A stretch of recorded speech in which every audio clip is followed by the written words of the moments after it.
2020 has been a year like no other, and the same can be said for this year's season in Formula 1. The fact that this season even got started was a miracle within itself. But now with the season gone, I will now go through my 5 takeaways from the 2020 F1 season. Number 1. The COVID calendar was a great success. There is every argument that the calendar was actually a major improvement thanks to the COVID situation when compared to the original calendar. The updated calendar saw inclusions of popular tracks among the fans, like Imola, Istanbul Park, and don't forget the Nürburgring either. We also got to see Formula 1 cars race on both the Mugello and Portiamo circuits for the very first time, and I would personally love to see these tracks included again at some stage in the future. All of these factors created more excitement for the fans. Although we ultimately saw fewer races this season, with 17 for the year, we at least got to see F1 cars on different tracks than what we are accustomed to, which has just strengthened the debate for a rotated calendar, which would see some tracks get rotated in and out of the calendar every second year. But overall, we just have to give credit to those who somehow managed to put together such a good calendar and a good season as well in such a short notice. Number 2. Ferrari have been dog shit.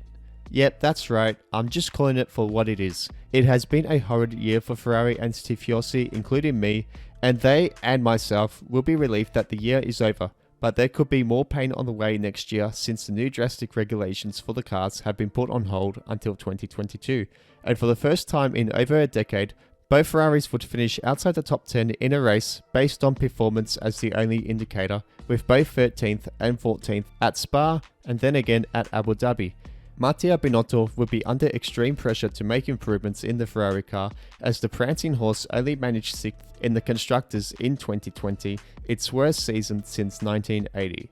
A shining light, however, was Charles Leclerc. Somehow, in an awful Ferrari, managed to get the absolute maximum out of the car and get himself 2 podiums, highlighted with a second place finish at the Austrian Grand Prix. He also had a few 4th place finishes and went back-to-back seasons beating departing teammate Sebastian Vettel in the standings.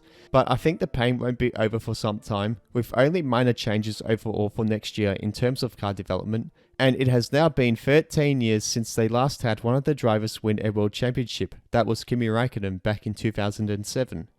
Vettel will be rapt that he's out of there, but Carlos Sainz will be a little bit nervous in the off-season as Ferrari scramble to put together a far more respectable car together for 2021. Number 3. It's ridiculous that Sergio Perez is without a seat for 2021. Probably. I really feel for the Mexican, who in my opinion is the most underrated driver on the grid, and it is an absolute travesty that he likely won't be on the grid next year, and it will even feel strange to not see him in Australia when the new season begins. He of course won the Sakhir Grand Prix, which was a long time coming and very much deserved, and he also achieved a very impressive second place at Turkey in one of the best race weekends all season. He was, in my opinion, the best driver on the grid this season, not named Lewis Hamilton, and came 4th overall in the driver standings with 125 points. And let's not forget, he did this missing 2 weekends due to COVID and also had 2 races where he had to retire due to engine failure at the first Bahrain race and technical failure at Abu Dhabi most recently. If it weren't for this, he could have been closer to Max Verstappen in the driver standings than what he was to Daniel Ricciardo. I will miss Sergio and I hope he can get back on the grid in 2022. Number 4. The Halo device is literally a lifesaver. As the song by Beyonce goes, everywhere I'm looking now, I'm surrounded by your embrace. Baby, I can see your halo. You know you're my saving grace. As corny as that sounded, the halo was literally the saving grace for Romain Grosjean in what was honestly the most horrific crash I have ever seen in my life. But the critics of the halo, including Grosjean himself, will no longer be criticizing it, as it was the reason why Romain is still with us today. This crash was also a reminder to all that there will always be a risk to driver safety when they take the track, and furthermore, while safety has come a long way over its 70-year history, we have to keep discovering ways to improve safety in Formula 1. Not just for the drivers, but also the marshals and fans alike. I really do hope that Jules Bianchi will be the last ever fatality in the sport, and we just have to keep improving safety standards wherever we can. So to the Halo, we salute you. And we salute all those who keep improving the safety standards in the sport. And number 5. Lewis Hamilton is one of the all-time greats, and this cannot be debated. Honestly, for as much as it can be annoying seeing him win again and again, especially as a tragic Ferrari fan, Lewis Hamilton just keeps up his elite standards year after year, and you could even argue that he's actually still getting better, which is honestly scary to think about. He has the most pole positions with 98 and has done this from about 36% of all his entries, and has now overtaken Michael Schumacher for the most wins in F1 history with 95, and he will surely get to 100 victories next year.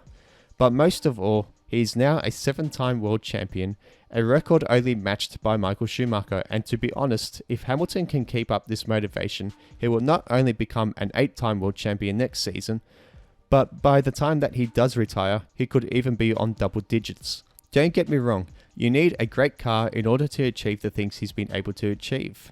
But to be able to perform like this on a consistent basis year after year is still a phenomenal achievement, and there cannot be a debate anymore about the greatness of Lewis Hamilton.